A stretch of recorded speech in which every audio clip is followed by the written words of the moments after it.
Welcome to a little bit of a tech running travel device review today. And this is the second generation of the Insta360 GO. So the Insta360 GO 2. They have made some significant upgrades from the original Insta360 GO. And this thing is small. We're talking, this right here is the charging case. And it works kind of as a multi-function case as well as controller as well, and even has a built-in tripod. But I have next to it my AirPods Pro case. Check that out. This is what we're talking about, the size of the charging case. Then once you open it up, inside you have the incredibly small, very versatile Insta360 GO 2. This thing, as you'll see, it has no connection points on it, no mounting points or threads to hook it down to anything, but they do have a magnet built into the back. So this thing can stick on anything metallic. One of the ways, if you run with like a hat, you slap it in here, you can put it on the brim of the hat, and you have various adjustment points along the way to use that. We're gonna take it on a trail run now to see what kind of footage we can capture. It's a very bright day with some cloud cover, but it's still bright. So that perfect scenario for something like this, since it does have the tiny sensor. The more light you can give it, the better it will be for capturing quality without that grainy look to it. All right, we're back now, and I got a chance to run some of the footage. I've done a lot of runs in the last, I don't know, several weeks since I've had the Insta360 GO 2. And now I've had a chance to play with it in the app some. I've had a chance to look and see what it looks like on the computer. And I have to say, I'm really impressed. Again, we're talking about something that it's really small. It's 27 grams. Yet it has decent battery life. If you do film in the Pro mode for video, it'll give you 20 minutes, 30 minutes if you film in the regular video mode. However, if the charging case, you can carry that with you, slap it in there, and it'll charge it up again in a half hour, or record from the case and you get a solid 150 minutes, so 2.5 hours inside the case. The modes that you can record to with this are just really, it gives you a lot of options. You can record in a hyper mode, which really cool for if you want to film in marathons, or if you're going on a trip and you want to kind of capture the streets, the surroundings as it is, but you don't want to have someone have to sit through 2 hours of video of you just walking streets or running a race. I definitely am going to use this in my next marathon, because you could just carry it with you, or if you want to, for this reason, you can slap it on the magnetic pendant, which we have right here. Slap it on this, and then you slip this under your shirt, put it on there, and for the Hyperlapse mode, it works really, really well. It's called time shift with the Insta360. It works really well like that with the magnetic pendant. If you're going to run with it, I don't suggest using the magnetic pendant, because there is still a little bit of bounce depending on how your stride is, what your upper body is doing.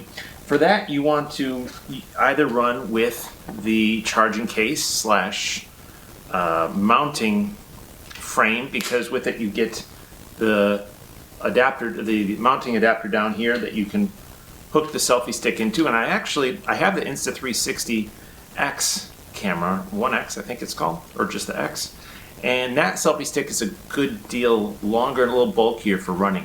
But this is just a very simple pull out. There's no screwing involved, and you can really frame this however you want it, angle the way you want, so you can do it in front of you, behind you, from up top, whatever you want to do with that. So I would suggest you run with this, and not only that, it has the convenience of charging the camera while you have it in the case. Or what became my personal favorite had been this little guy right here. I tried it out with many runs, and this works exceptionally well. Hold it like this, you can angle it again for whatever angle you're looking to get. It is an adhesive mount, so on the back you slide it off, and this can stick onto windows. I put on a road sign just to kind of capture another angle when I was going by, and it can stick around in various things. I put it on my rear view mirror in my van, not obstructing, it still had a safe view of what was behind me, but it really gives a nice different way to use it. And then when you're done with it, you just fold it up. does have a wrist strap, so this would actually be, I think for a smaller race or shorter run, I would use this. But for anything like a marathon, I probably would go with the charging case, just so I can have a fully loaded camera along the way. Because again, if I'm going to record in pro mode, I'm going to get 20 minutes standalone. As far as recording, the HDR video looked nice. It captured the colors in a way without oversaturating them. Pro mode is my favorite just because it captures a lot more of the dynamic range. Again, with respect to the small sensor we're dealing with. But it captures, if you're running on a bright day, it will let you really capture a wide range. You can boost some of the colors, you can draw down on the highlights so it's not all blown out sky around you. And you can do all that right in the Insta360 app. Makes it extremely easy, and then you can throw a LUT on it.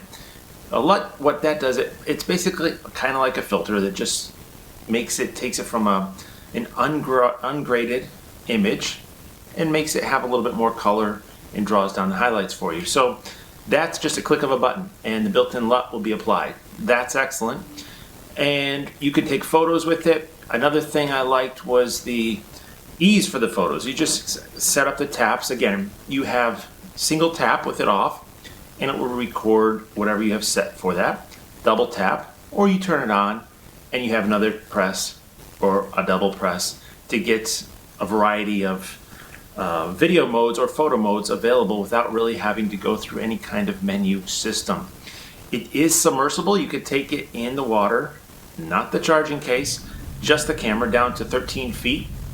And it's just so versatile. That's the word I think of when I'm using this camera. I just stick it any place I can think of, and you really get a lot of unique shots that you're not going to get with even a GoPro, just due to the simple size. We're talking about recording 1440 resolution on this little camera with a sensor that is the same size as a GoPro sensor, which obviously has a larger body. It gives you 30 minutes of battery life, runtime with videos, and they've actually increased the duration of the videos you get to capture at any one time over the original Insta360 GO.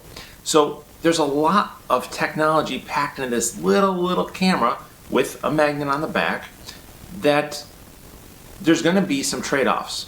If you want something with 4K, you're going to want to grab one of its bigger siblings or a GoPro or something like the DJI Action. This is not going to give you 4K, and that's, again, like I said, it's fine depending on where your end use is for this camera. Another compromise maybe of this is there's two little things that I had a slight issue with, which I actually did not see in a lot of the reviews on it, video or otherwise. But when you go to charge it, I was very excited to see that it had a USB-C charging port, because pretty much everything I travel with nowadays has USB-C except my iPhone.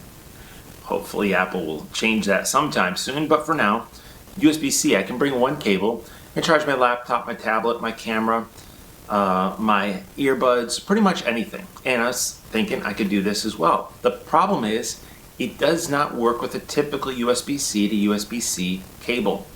I had to use a USB-C-A, the regular old-fashioned USB plug, to plug it into the power source, and then USB-C into this.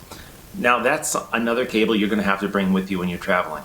For me, I have a couple devices that need something like that, so I did talk to Insta360. They passed that on to their engineers as something that would be a nice thing to change to make it be more.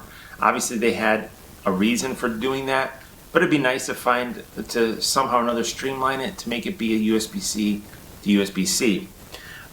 Another thing that was a little bit frustrating for me, just because I want to just throw this thing in my pocket sometimes. It's so small, I want to just stick it in there, and so when I can pull it out and turn it on and just start capturing without having to have a mount, which again, the mounts are very small, so it's not a big deal.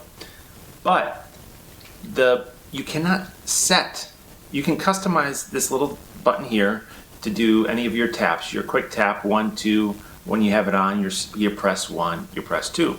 But you cannot set it to off. And I wish you were able to set this to have a command to be off so that you're not accidentally turning it on and wasting your battery, or capturing just audio because it's in your pocket and you have no video to go with it. That would be something I would really, really like. I tried to go for some really unique, tight shots, and I couldn't capture what I wanted to with it because every time that got tapped, it turned on, and I needed it to have a little bit of pressure put on it, and I could not do that. I mentioned that to Insta360 as well, and I'm hopeful that that will just be a software update where it will allow you to change that so it does nothing. Overall, like I said, I was very impressed with it. If you're somebody that wants to vlog, say if you're at a marathon and you're going through the expo, or you're just out on a hike, or you're traveling, this is an excellent camera to take with you. The audio on this was surprisingly good. It did a decent job of rejecting very high wind noise, but also did a good job of picking up my voice from about 3/4 arm length away. All right, this is to test the microphone. If someone will want to use this for vlogging or something in a more windy environment. I'm outside with pretty stiff winds right now, and we'll see how it sounds back on the computer. So, hope you enjoyed this little runner's perspective, traveler perspective look at the Insta360 GO 2. And if you have any questions, hit me down in the comments and I'll see if I can answer them. Thanks so much for following along, and hope that if you pick one up, that you enjoy it yourself. Thanks so much. And until the next product, run, or trip, we'll see you then.